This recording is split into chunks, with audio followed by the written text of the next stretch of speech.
Once again po, good morning, good morning. Mayroon po akong ipapakita sa inyo. Kung ano po yung mga bulaklak na makikita po natin dito. Mga rare po na mga tropical flowers na makikita po dito sa paligid. Hindi po namin tanim. Talagang makikita mo lang dito sa paligid. Of course, may mga medyo natural lang, pero may mga mamahalin din. Okay, so pakita ko po sa inyo. Ito namang mga halaman na ito ay tanim na lang dito. Ayan. Mga pamilya po yan ng mga prayer plant.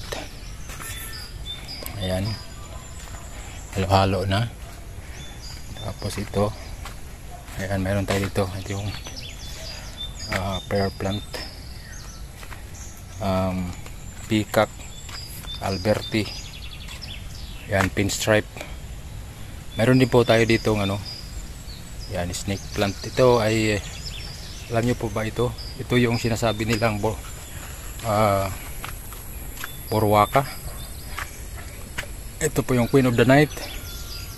Yan, Queen of the Night po ito.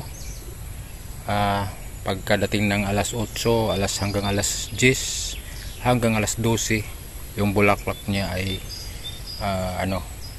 magbuka at napakabango.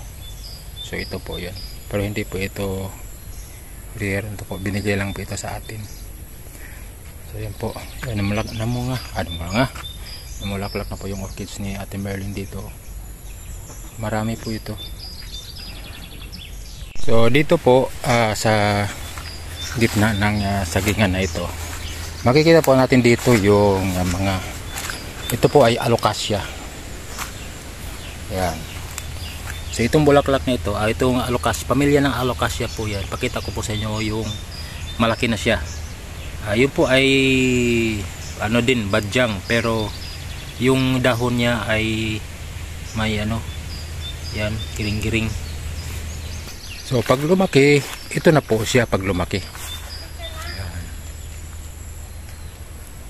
Yan po siya pag lumaki.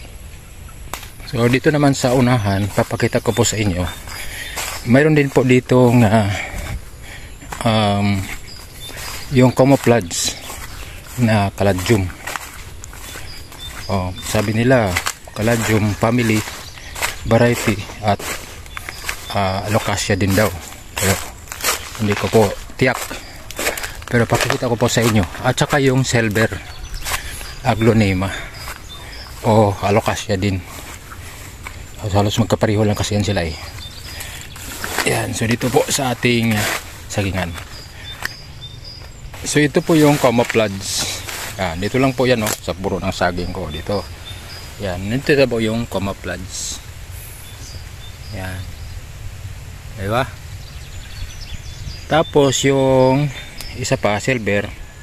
So dito naman tayo. Yung alocasia silver. So ito naman parang pamilya ng aglonema. Dito po siya sa puno ng niyog na ito nagtubo.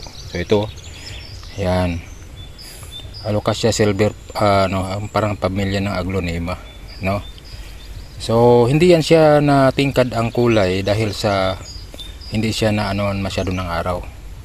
Pero kapag naanohan niya ng araw, sikatan ng araw, titingkad po yung kulay niya. So yun po yung ilang mga halaman. Of course ito, natural na lang ito dito, pero sa iba ay ginagamit pa rin yan. Meron din po tayo mga dragon tail dito. Ayan, mayroon pong mayroon pong pula ang kulay niyan. Kalimutan ko yung pangalan, pero alocasia pa rin yan. Tumutubo lang yan dito. Mayroon po tayong dragon tail, pero pinatay po namin. Pero pakita ko po sa inyo yung isa, medyo maliit. Ito, yan, pamilya pa rin po yan ng dragon tail. Yan, philodendron, pamilya ng philodendron. So ito po siya, ganun din yan ito, mayroong medyo kulay red ito, pero lang ito, common lang ito. Ayan. Pero yung iba, pinapakita natin kanina, mga rare po yun. At lastly, pakita ko po sa inyo yung